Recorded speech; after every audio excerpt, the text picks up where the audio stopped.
Rumah Tuhan, karya Aka Basuki.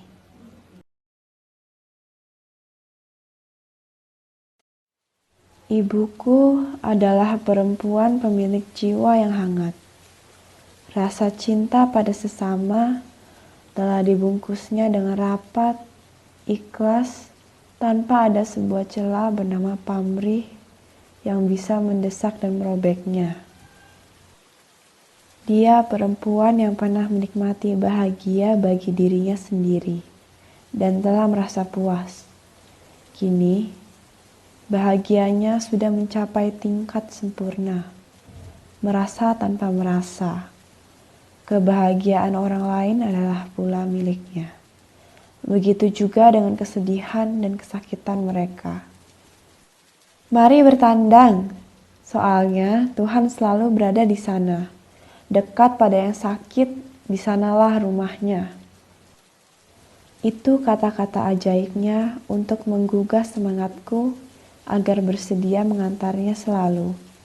Bertandang ke rumah Tuhan. Seperti ada radar di kepalanya yang akan mengirimkan impuls untuk menggoyangkan sebuah lonceng, sehingga seisi rumah akan segera terjaga jika ada seorang sakit yang harus dijenguk. Tak peduli di siang hari yang panas maupun malam dengan kegelapan yang nyata, memang terkadang membuatku menggerutu. Tapi rasa hormat dan sayangku melebihi keinginan membantahnya. Lagi pula, rasa penasaran akan Tuhan selalu berhasil dimunculkannya, kemudian lewat kalimat bertubi-tubi yang lebih berupa bujukan untukku. Itu membuatku tak hendak melepaskannya sendiri. Semua toh pada akhirnya akan kulakukan demi ibu. Selama dalam perjalanan, ibu akan lebih banyak diam. Seakan-akan doa telah dirapalkan dalam hati sejak kakinya menjejak heksagon paving block terakhir halaman rumah kami. Kadang, aku iseng menggodanya dengan menyanyikan lagu-lagu yang kocak. Tapi, desis dari bibirnya akan mencegahku. Jika itu dirasa tak cukup, sebuah jewelan pada telingaku akan menjadi lebih ampuh. Kau tahu, ada hikmat yang harus disiapkan sejak kita bertolak untuk melakukan ini. Sebuah keheningan yang maha dimulai dari hati kita. Itulah sebutan lain dari sebuah doa. Setiap jengkal jarak yang kita tempuh akan dikumpulkan oleh malaikat untuk ditaburkan di ranjang si sakit, memberikan mereka kekuatan. Sakit seseorang juga merupakan sebuah peringatan Tuhan agar kita makin merasa dekat dengannya. Bukankah kita beruntung? Baiklah, amin. Tanpa bermaksud memungkiri bahwa aku adalah anak kurang ajar ketika harus menahan hati dari memaki diri sendiri pada saat menemaninya ke rumah-rumah orang yang bahkan sama sekali tak pernah kukenal. Lama-kelamaan aku terbiasa. Tapi rasa terbiasa itu tidak bisa mencegahku semakin berani pula untuk beralasan sekali waktu. Apakah jika separuh penduduk bumi dikenalnya akan semua didatangi jika sedang menderita sakit?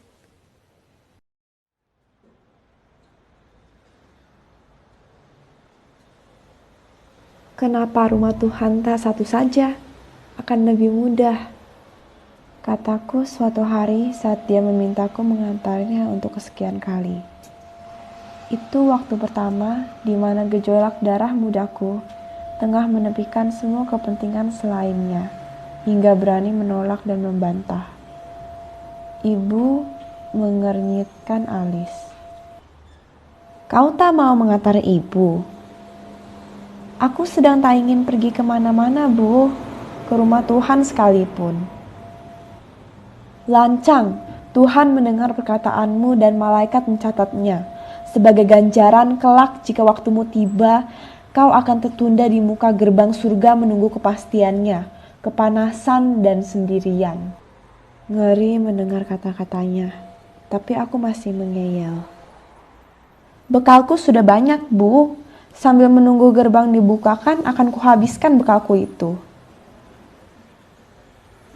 Sudah berapa banyak bekalmu? Sebanyak yang ibu pernah berikan. Kalau demikian, pastilah belum cukup.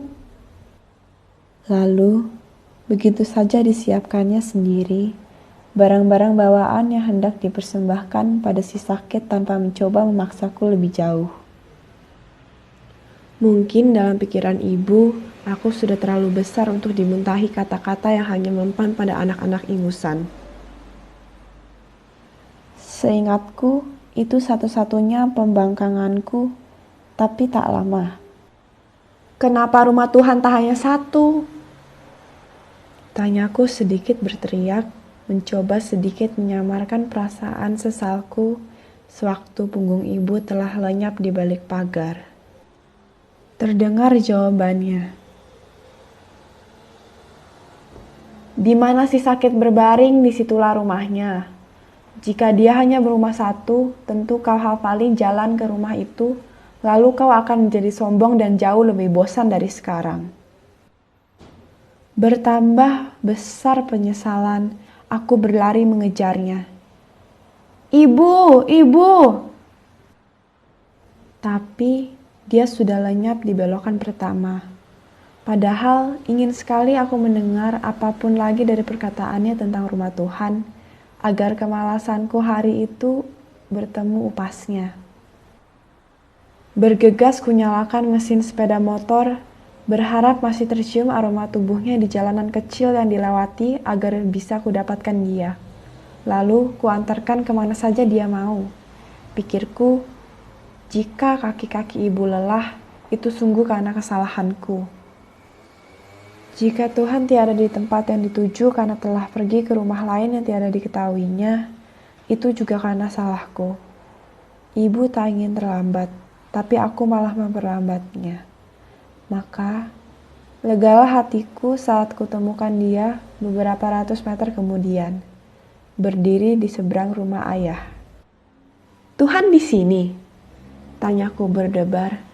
Mungkin ayah sakit, tapi ibu hanya memandangi rumah bercat kuning itu dengan tatapan syarat makna yang sedikit banyak bisa kumengerti. Untuk apa aku menyusul ibu jika hanya untuk mencari Tuhan di tempat ini? Shush, tak baik berkata begitu. Ibu hanya tiba-tiba ingin melalui jalan ini. Lihatlah, rumahnya yang sekarang tak ada bedanya dengan rumah kita. Hanya saja... Ya, aku tahu. Sudah jelas rumah ayah sonder cinta. Dingin tanpa kemungkinan menjadi hangat seperti jika paparan cahaya matahari mampu menyusup lewat setiap celah yang ada pada dinding atau gentingnya. Tak seperti haru biru ibu yang bertahan dengan harga diri dan cintanya. Ayah justru senantiasa goyah dan berkali-kali ingin kembali. Tapi pertahanan ibu memang telah solid melindungi dirinya dari kuasa cinta ayah. Rumah tangga ayah yang baru sama bobroknya dengan yang lama. Bedanya, kesalahan bukan dari sudutnya lagi seperti yang terjadi di antara dirinya dan ibu. Ayah sudah mengkhianati ibu, begitu pula nasib yang didapatkannya kemudian. Marilah, Bu, ajakku. Tak sudi aku berlama-lama di tempat itu. Lebih tak sudi lagi melihat cinta yang kadang masih berkobar di matanya. Aku tahu, sudah beberapa kali ayah datang untuk meminta maaf dan ingin kembali kepada ibu. Tapi ibu tak merasa harus memaafkan atau tak memaafkan siapa-siapa. Dia hanya tak hendak mempergunakan haknya. Selepas ayah pergi, satu-satu pintu memang telah ditutupnya, walaupun cinta tentu saja tak pernah mati. Ketika kami telah sampai di satu kompleks perumahan, ibu turun dari boncengannya dan tertegun. Di sanalah rumah Tuhan. Tunjuknya ke satu rumah dengan orang-orang yang sibuk. Kami memang telah terlambat, tapi sejak itu hatiku bersumpah untuk tak akan pernah lagi menunda-nunda ajakannya.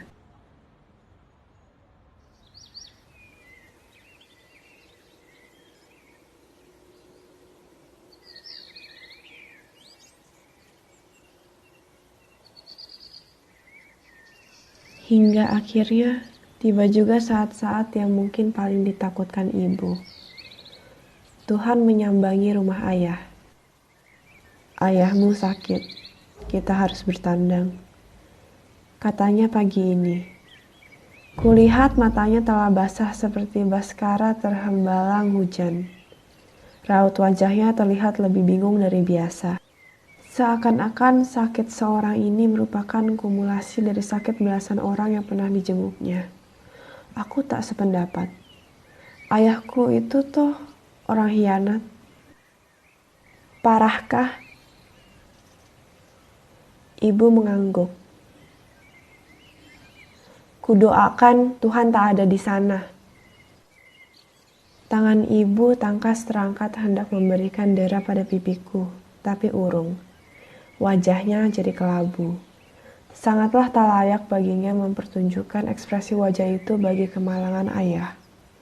Bagiku, 1000 kali orang itu mengaduh kesakitan atau mengharapkan pertolongan, tak lagi aku akan memperhatikannya.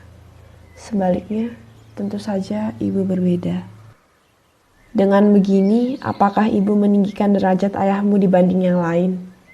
Bukankah dia sama saja dengan siapapun yang tengah menderita sakit? Dia bertanya.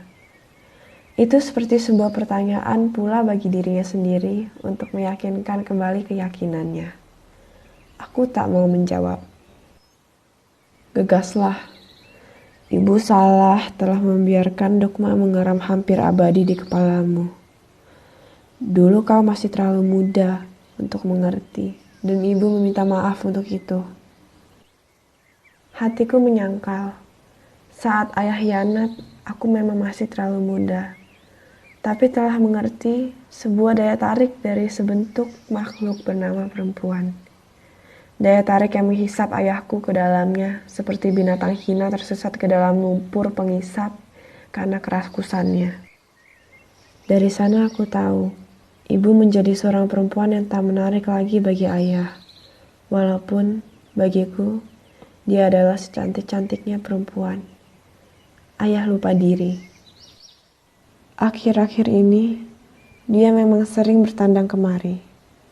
Tapi aku tetap tak bisa melupakan kesalahannya. Enak saja dia berkeinginan pulang setelah merasa puas dan ketuaan mulai menggerogoti tubuhnya. Mungkin dia telah berfirasat, kematian sewaktu-waktu akan menjemputnya. Dan bila saat itu datang, dia ingin berada di samping perempuan pertamanya. Gegaslah, bisik ibu. Tak memaksa tapi memohon. Setengah enggan aku menuruti hanya untuk menjadi sadar setelahnya bahwa rumah ayah tak begitu jauh. Ibu memang mengharuskanku untuk ikut, bukan untuk sekadar mengantarnya seperti waktu-waktu biasa. Semoga Tuhan tak di sana. Gerutuku dalam hati.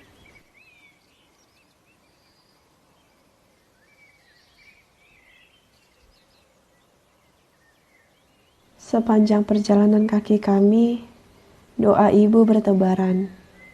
Bagaikan dapat kulihat setiap huruf dalam doa yang keluar dari mulutnya dan memudahkanku mengeja. Tanpa terasa, aku turut berdoa. Tapi itu kulakukan untuk ibu, bukan untuk ayah. Di gerbang rumah ayah, beberapa orang yang mengetahui hubungan kami dengan si sakit tergopoh-gopoh menyambut. Nyawa ayah hanya akan lepas jika telah bertemu kami, kata salah satu dari mereka. Terdengar kasar dan tak pantas di telingaku, tapi tak mengapa. Ayah patut mendapatkannya. Ibu pun tak merasa akan membuka jalan kematian bagi ayah. Hatinya hanya berduka, lain tidak. Di depan pintu kamar ayah, ibu berhenti sejenak. Lengannya merangkul leherku dan didekatkan bibirnya pada telingaku. Berbisik, pasang senyuman terbaikmu. Seketika, pintu rumah Tuhan terbuka.